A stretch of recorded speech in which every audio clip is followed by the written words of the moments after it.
nous avons eue avec toi dans ta présence.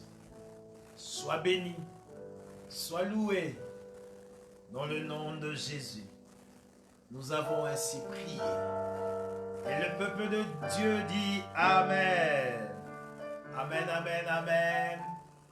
Gloire soit rendue à notre Dieu pour cette grâce qu'il nous accorde encore aujourd'hui et ce matin d'être dans la présence des dieux. Bien-aimés, nous avons commencé un enseignement, ça fait 2 semaines déjà.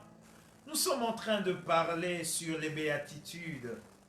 Et bien-aimés dans le Seigneur, notre texte de base, nous les tirons dans le livre de Matthieu 5, le 10 premiers versets que nous dit la parole de Dieu. La Bible déclare, « Voyant la foule, Jésus monta sur la montagne, et après qu'il se fut assis, ses disciples s'approchèrent de lui, puis ayant ouvert la bouche, il les enseignant et dit, « Heureux le pauvre en esprit, car le royaume des cieux est à eux. Heureux les affligés, car ils seront consolés.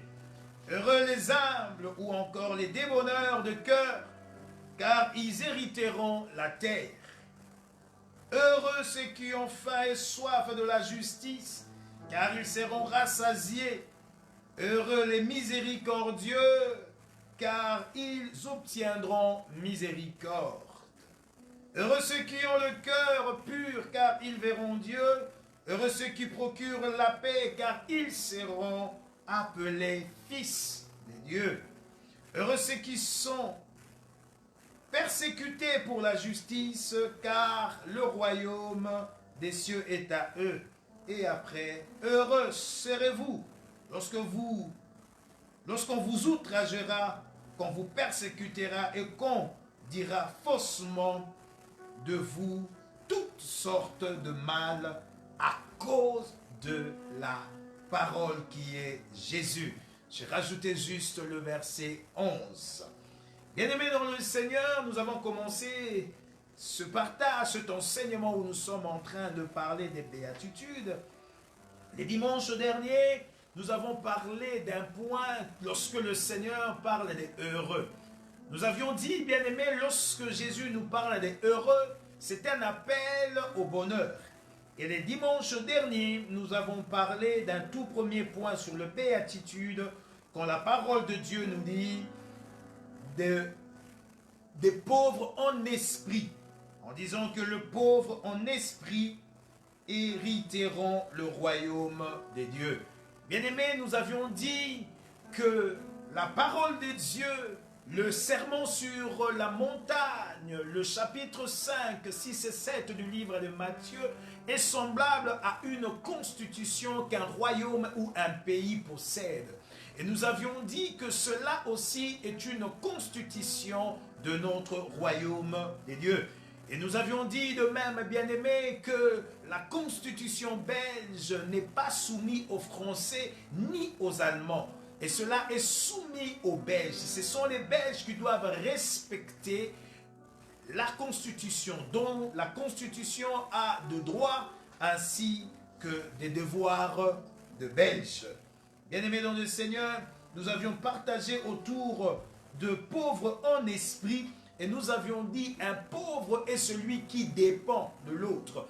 Donc, un pauvre en esprit est un enfant et quelqu'un qui dépend totalement de Dieu. C'est semblable à un enfant qui dépend totalement de ses parents. Un enfant est capable de demander à son père, à sa mère, même l'impossible. Dans sa tête, il ne pense pas que c'est impossible pour mon père ou pour ma mère. Et lorsqu'il fait cette demande, parce qu'il le sait, que ses parents feront tout pour qu'il puisse avoir ce qu'il a demandé. C'est pourquoi Christ dit que le royaume des cieux est semblable aux petits enfants. Laissez-le venir auprès de moi. Pourquoi? Parce que Christ reconnaît qu'un enfant dépend, de même un enfant des dieux, un chrétien, doit dépendre totalement de notre Seigneur Jésus-Christ.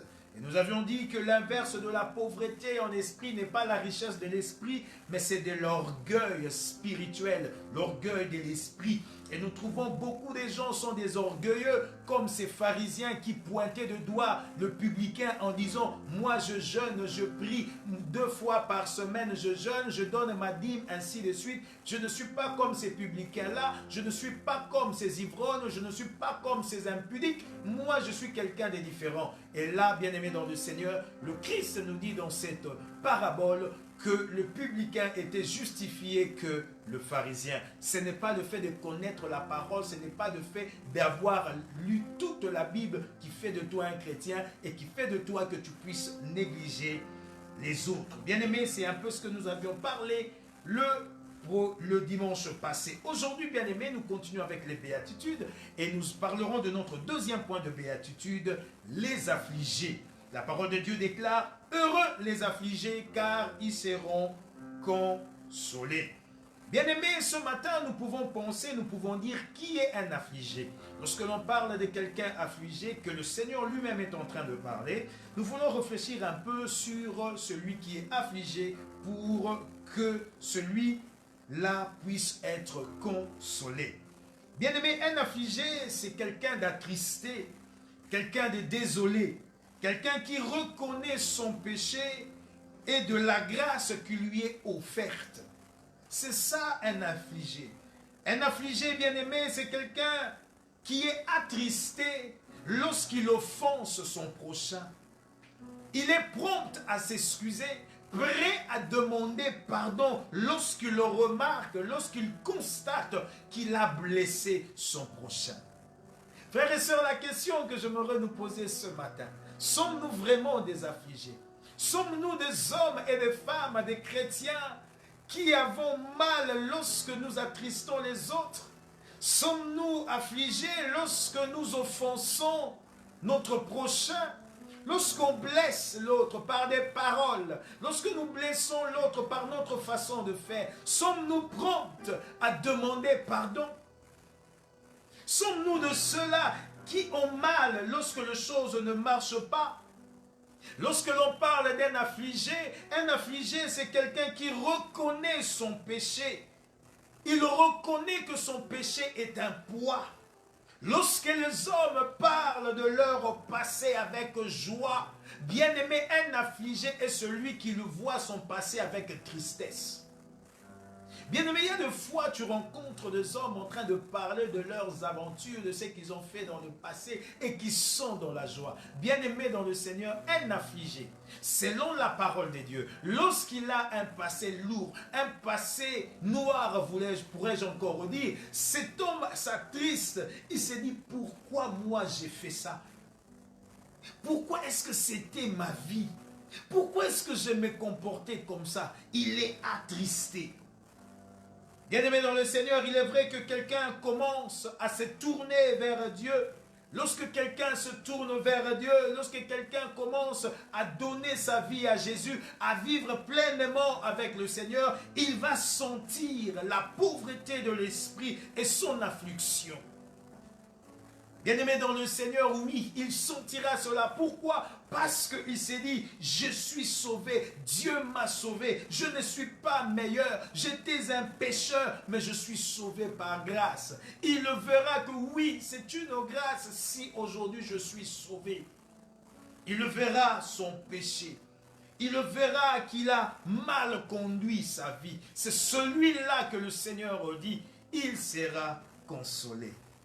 Frères et sœurs, le fait qu'il le pêche sera pour lui une source de détresse. Quand un affligé pêche, quand un affligé commet du tort, fait du mal, transgresse la loi de Dieu, ils se sentent mal. Ils sont une source de détresse. Ils sont la tristesse dans son cœur, non pas par peur de la punition, mais parce que le péché est une offense envers celui qu'il est en principe et qu'il doit aimer, Jésus-Christ. Frères et sœurs dans le Seigneur, la question que j'aimerais te poser, es-tu un affligé ce matin? Quand tu pêches, quand tu voles, quand tu calomnies, est-ce que cela te met dans une situation de tristesse? Quand tu mens, Bien-aimés, aujourd'hui, les hommes mentent comme s'ils respirent. La question ce matin, je me pose, est-ce que nous nous sentons mal à l'aise? Est-ce que nous sommes mal lorsque nous mentons? Est-ce que nous sommes mal lorsque nous calomnions? Lorsque nous transgressons la volonté de Dieu? Lorsque nous sommes à côté de la parole? Est-ce que nous nous sentons tristes? Frères et sœurs, aujourd'hui, lorsque l'homme pêche, l'homme ne regrette même pas son péché. Aujourd'hui, l'homme commence à trouver normal le fait de succomber, le fait de vivre dans le péché. Comme je vous disais, bien-aimés, je commence à réaliser que l'homme commence à prendre ses règles, commence à définir lui-même les règles qui fait de lui enfant de Dieu, au lieu de suivre les règles établies par Dieu. Aujourd'hui, les hommes, nous commençons à nous féliciter, je ne sais pas même quoi dire, à être dans des rêves que nous commençons à tailler les règles pour être enfants de Dieu. Nous ne voulons plus suivre ce qui est écrit. Nous ne voulons plus suivre la parole. Mais souvent, je commence à remarquer et à réaliser que l'homme commence de plus en plus à marquer, à créer ses règles et à mettre ses règles, en d'autres termes, imposer à Dieu ses règles pour dire, comme je marche comme ça, je suis enfant de Dieu. Un homme qui marche dans l'impudicité, l'adultère, un moment il commence à trouver que cela est normal. Un homme qui est dans une cohabitation, non pas par mariage, mais par le plaisir, et dit que je suis enfant des dieux. Un homme qui vit dans les mensonges, dans le colportage, dans la fornication, mais qui reste en disant je suis enfant des dieux. Frères et sœurs, nous avons créé nos propres règles. C'est pourquoi lorsque nous vivons même dans le péché, cela ne nous attriste plus. Cela commence à être quelque chose de normal au lieu d'être attristé. Quand tu vois tes exploits du passé, le mal que tu commettais, aujourd'hui, tu trouves et tu penses que cela est normal. Bien-aimés dans le Seigneur, il faudrait que le Seigneur nous aide à comprendre qu'un affligé sera consolé. C'est ça la promesse que le Seigneur a donnée. Et pour être consolé, bien-aimés dans le Seigneur, nous devons vivre selon les règles du Seigneur. C'est-à-dire que lorsque nous péchons, que nous puissions être de ceux-là qui sont attristés, qui font comme je vois des fois des enfants qui disent « je suis désolé », qui a mal dans son cœur et prompt à demander pardon, à s'excuser. Frères et sœurs, un affligé, c'est quelqu'un qui accepte aussi les remarques. Il accepte les insultes et le manque de respect sans réagir ni revendiquer. C'est ça un affligé. Tu acceptes les remarques. Bien-aimé, il y a de frères et de sœurs qui n'acceptent pas des remarques. Lorsqu'on lui fait des remarques, il revendique toujours. Il y a des hommes, bien-aimés dans le Seigneur, qui sont prêts à refuser, même, bien-aimés, lorsque on leur fait des remarques en leur disant, écoutez, il ne faut pas faire ça, ça c'est pas bon, cette vie n'est pas bonne. Bien-aimés, non, ils refusent. Et pire encore, bien-aimés, quand on l'insulte, et il y a des moments où l'homme réagit. Un affligé est celui, lorsque même il est insulté, il ne réagit pas. Un affligé est celui, lorsque même on lui manque du respect, il ne revendique pas. Jeune, quand on te dit ta mère, j'aime bien ça des fois, je rigole des fois avec mes enfants sur ça. Quand on te dit ta mère, comment tu réagis? Il y a des fois des hommes qui disent non, non, non, non, non, ça je ne peux pas supporter. Quand on dit ta mère, non, non, non. Et des fois, j'ai dit à mes enfants en rigolant, j'ai dit, mais quand on dit ta mère, qu'est-ce qu'on dit? On a insulté ma mère. Mais quoi? Qu'est-ce qu'on lui a dit? La personne a dit ta mère. Qu'est-ce qu'elle a dit d'autre? Non, c'est l'insulte. Et quand on dit ça, les gens se déchaînent, ils réagissent. Un affligé n'est pas celui qui réagit. Quand il est même insulté, il reste calme. C'est ça, un affligé. Bien-aimés dans le Seigneur, ce n'est pas que nous devons vivre en nous flagellant ou en nous apitoyant sur nous-mêmes. Parce que nous devons faire cette différence. Lorsqu'on parle de l'affligé, ce n'est pas celui qui est triste, qui s'apitoie sur lui-même ou qui est en train de se flageller en disant « je suis nul, je suis mauvais, je suis laid ». Non, bien-aimé, je suis minable. Ce n'est pas de ça qu'on parle d'être affligé. Ce n'est pas que nous devons vivre dans une attitude d'auto-méprisant. Non, bien-aimé.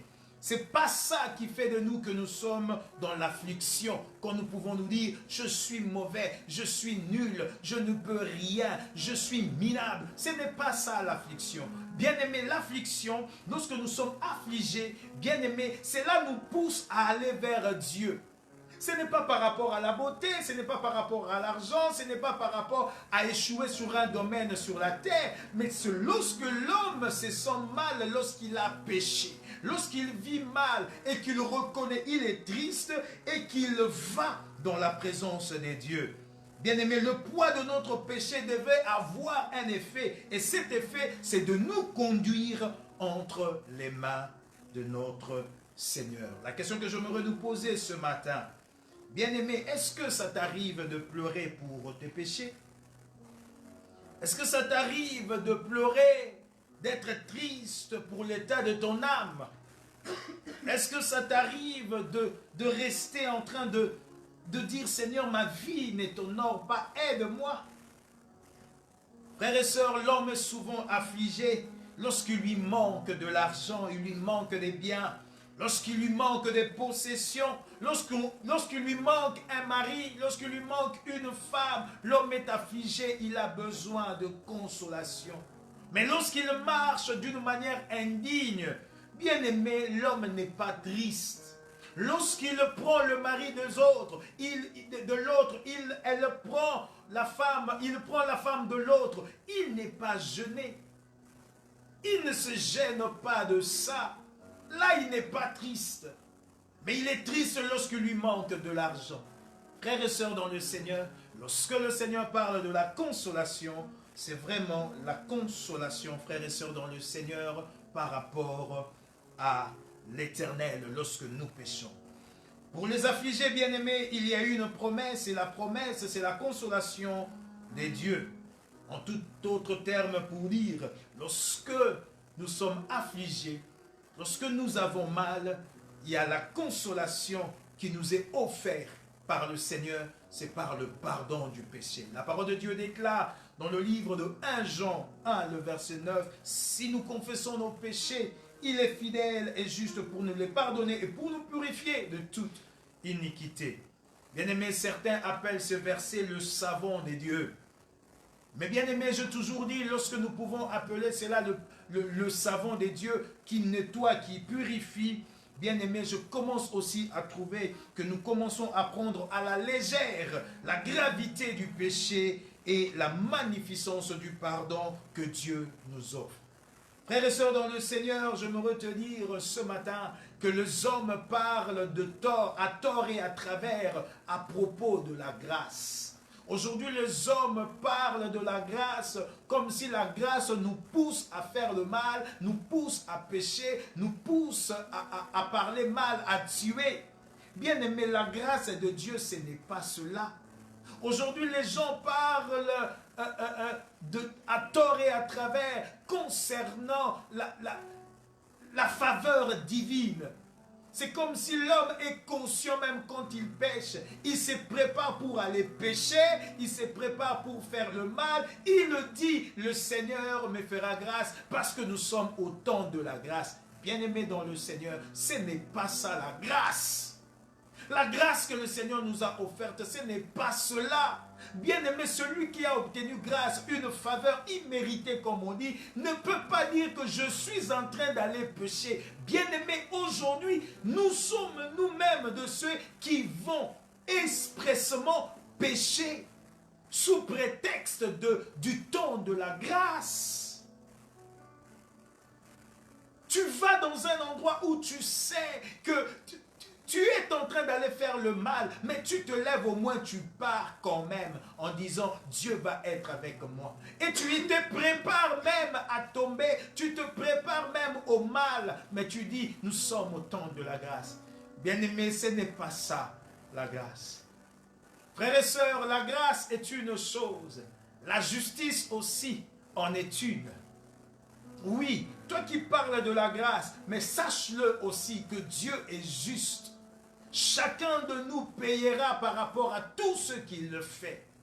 C'est pourquoi la parole de Dieu dit dans le livre de Proverbes, la grâce est trompeuse, la beauté est vaine.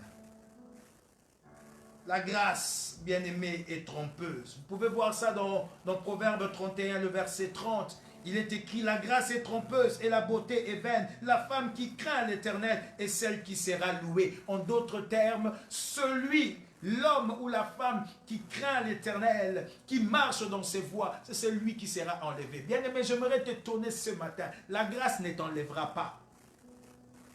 La grâce ne t'enlèvera pas, ne t'emmènera pas auprès de Dieu. La Bible est claire en parlant de la grâce, en disant que Christ a répandu sa grâce. La grâce est pour l'humanité tout entière.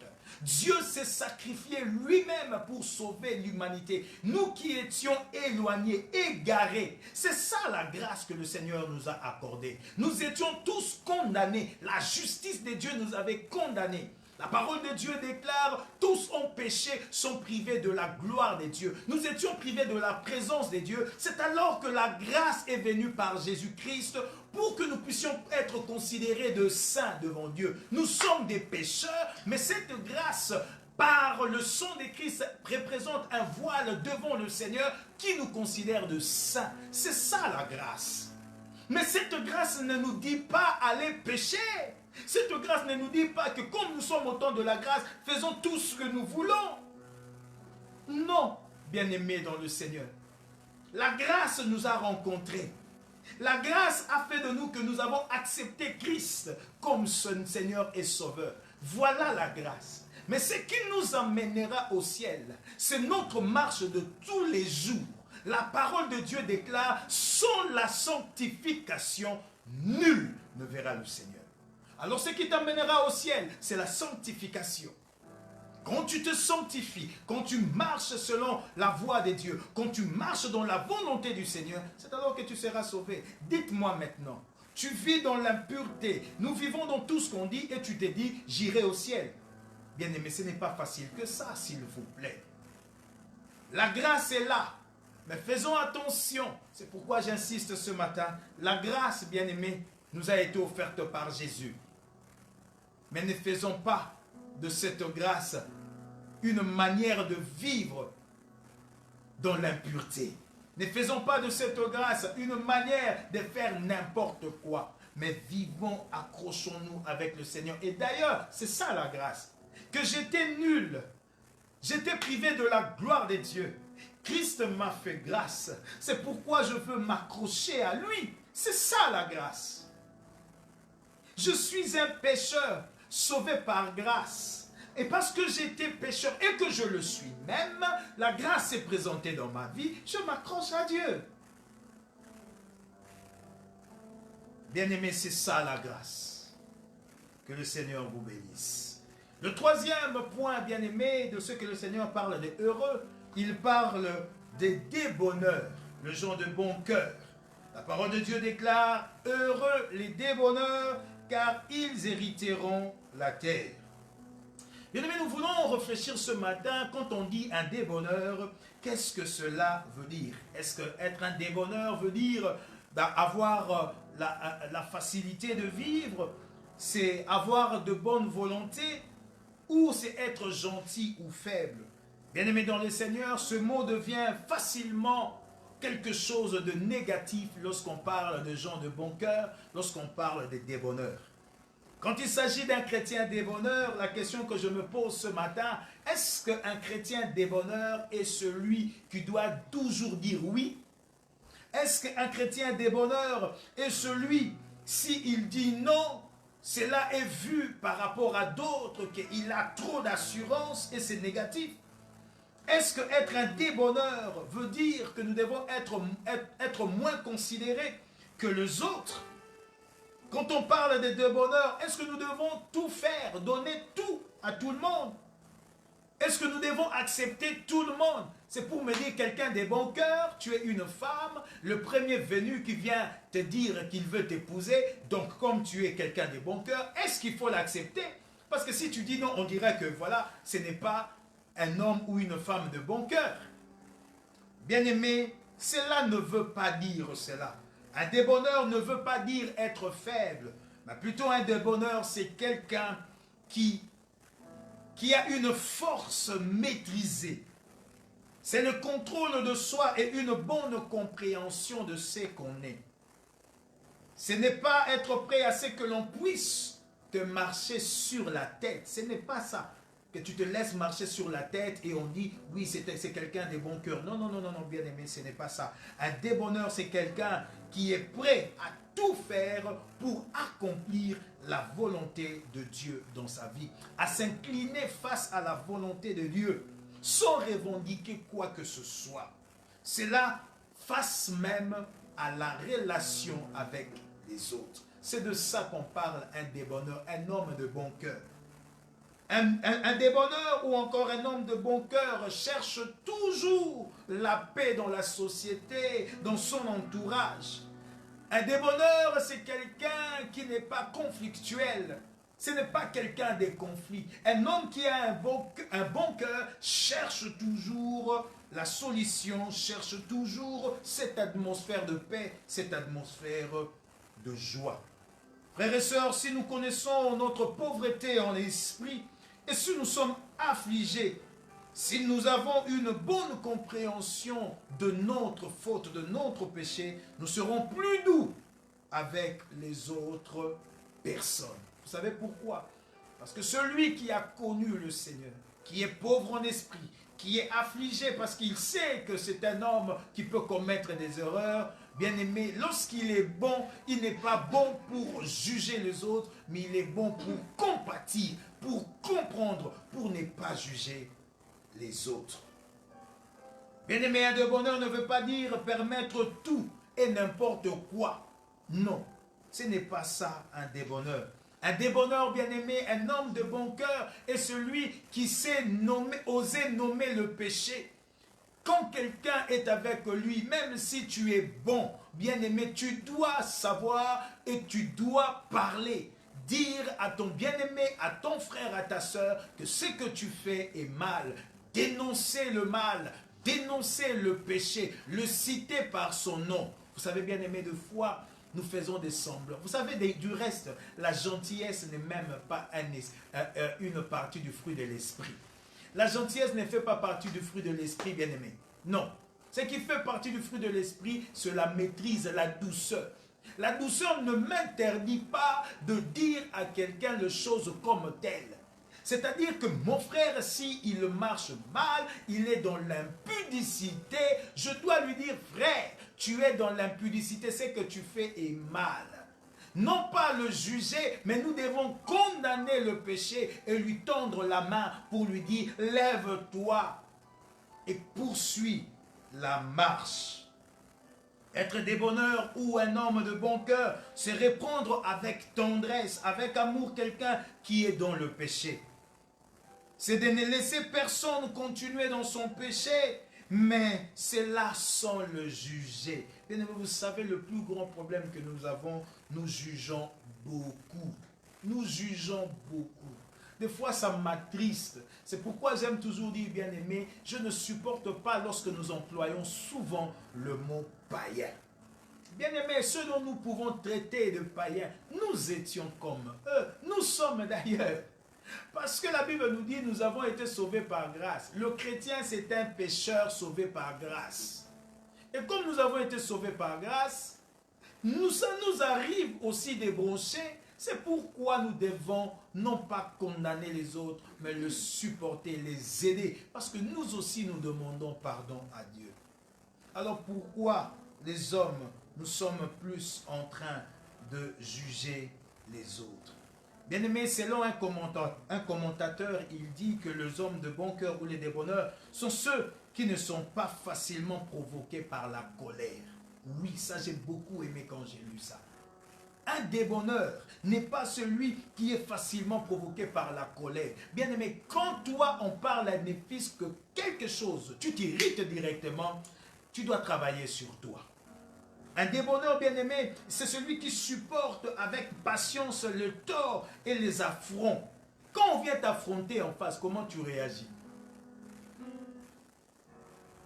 Un débonneur, bien-aimé, c'est qui se comporte avec politesse aussi. Ceux qui ont des pensées le plus basses d'eux-mêmes et le plus hautes des autres, comme l'apôtre Paul pouvait dire, considérez-vous mutuellement supérieurs. Ceux qui sont prêts à être enseignés et corrigés par le plus petit de saints même, ils acceptent cela. Et à se soumettre à la volonté de Dieu. C'est de ça que nous pouvons parler ce matin en disant les débonneurs. Et la promesse que le Seigneur a donnée aux débonneurs, c'est qu'ils hériteront la terre. En d'autres termes, voulais-je dire, c'est qu'ils vont régner avec Jésus-Christ lorsqu'il viendra dans la nouvelle terre. C'est de ça dont nous parlons, des débonneurs. Et bien aimé, je me clôturer par notre quatrième point sur les béatitudes. On nous parle les affamés et ceux qui ont soif. La Bible déclare, heureux ceux qui ont faim et soif de la justice, car ils seront rassasiés. Bien-aimé dans le Seigneur, un Français du nom de Blaise Pascal a dit, l'homme a dans le cœur un vide qui a la forme de Dieu. Or, puisque ce vide a exactement la forme de Dieu, aucune autre chose ne sera y prendre place efficacement. En d'autres termes, je voudrais dire ce matin, l'homme a besoin de Dieu pour combler ce vide de son cœur.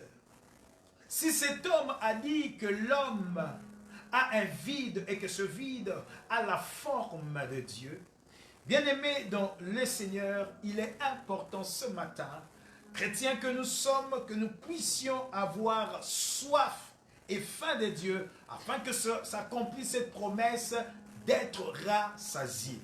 Ecclésiaste 3,11 nous dit, il fait toutes choses belles en son temps. Même il a mis dans le cœur la pensée de l'éternité. En d'autres termes, Dieu a mis dans le cœur de l'homme la forme de Dieu qui représente la pensée de l'éternité de vivre dans sa présence. Bien que l'homme ne puisse pas saisir l'œuvre que Dieu fait du commencement jusqu'à la fin. Vous pouvez voir ça comme je disais dans Ecclésiaste 3,11. Mais le problème, bien-aimé, que nous avons parmi nous, y compris les chrétiens, c'est que beaucoup de fois nous courons auprès d'autres choses dans la vie. Nous avons faim et soif de succès, faim et soif des possessions, faim et soif de la popularité, faim et soif des temps et de tas de choses, mais rares nous avons faim et soif des dieux. Bien-aimés, ce qui nous manque actuellement, c'est un appétit spirituel. Je vois le psalmiste dire, comme une biche soupire après de courants d'eau, de même mon âme a soif de toi.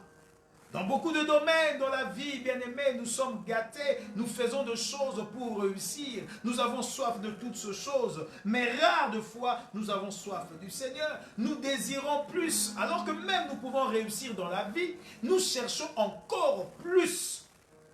Mais dans le domaine spirituel, nous sommes souvent appauvris, nous sommes souvent pauvres, nous sommes souvent mal nourris, parce que nous ne pensons pas à bien manger pour soutenir notre vie spirituelle. Voilà pourquoi Jésus a dit dans le livre de Matthieu 4,4, l'homme ne vivra pas seulement de pain, mais de toute parole qui sort de la bouche de l'Éternel, de la bouche des dieux. Matthieu 4,4. Bien-aimés, nous devons avoir soif, nous devons avoir faim de la justice, nous devons avoir faim de Dieu. En d'autres termes, l'homme ne mourra pas seulement, l'homme ne nourrira pas seulement, voulais-je dire, son corps, mais l'homme doit nourrir son esprit. L'homme doit faire en sorte que son âme soit équilibrée et que son âme soit en bonne santé spirituelle. La question que j'aimerais te poser ce matin, Es-tu en bonne santé spirituelle? As-tu le temps pour Dieu?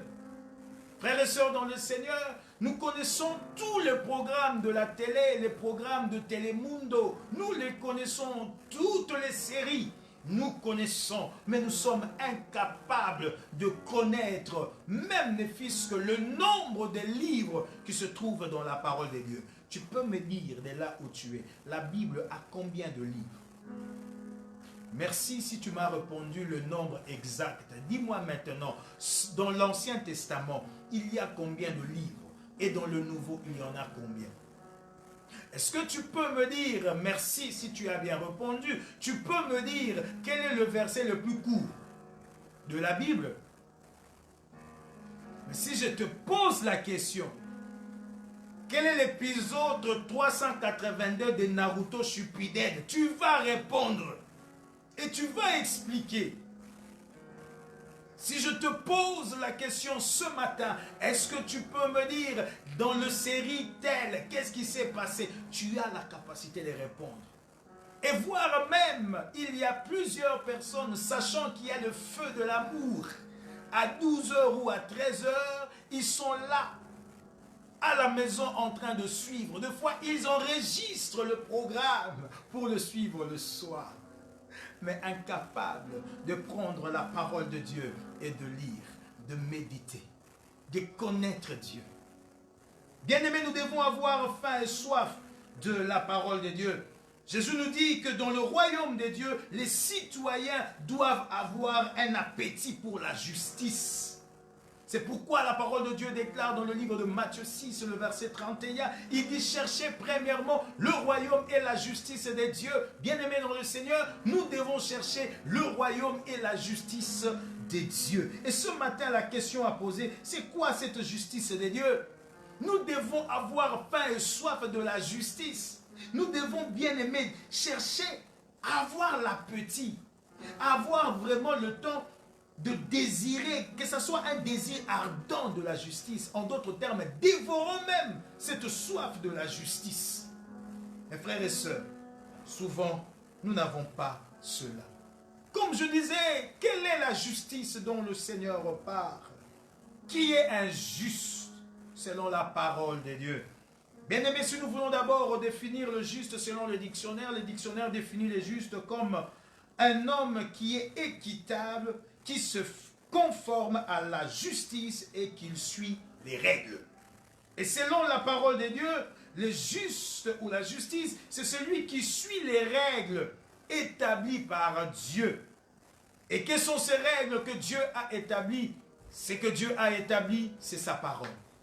Bien-aimé, injuste est celui qui suit la parole de Dieu, qui écoute la parole de Dieu, qui a soif de la parole de Dieu, qui vit la parole de Dieu. Comme j'aime toujours dire, bien-aimé dans le Seigneur, nous devons consommer la parole, nous devons penser la parole, nous devons respirer la parole. Bien-aimé, lorsque nous arrivons à cette dimension de la soif de Dieu, bien-aimé, toute notre vie, toute notre journée sera pensée, focalisée que sur Jésus. As-tu faim de Jésus? Ou encore, je dirais que Jésus est devenu, ou bien la soif là est vraiment comme une table pour grignoter de temps en temps lorsque nous n'avons rien à faire. Bien aimé, aujourd'hui les gens cherchaient la justice, avoir soif de Dieu, faim de Dieu, c'est quand ils ont épuisé leurs occupations prioritaires, c'est alors maintenant qu'ils commencent à penser à Dieu.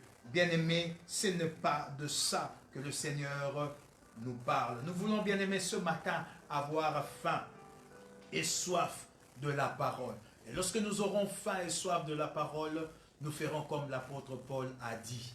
L'apôtre Paul dit, c'est par là que je vais chuter.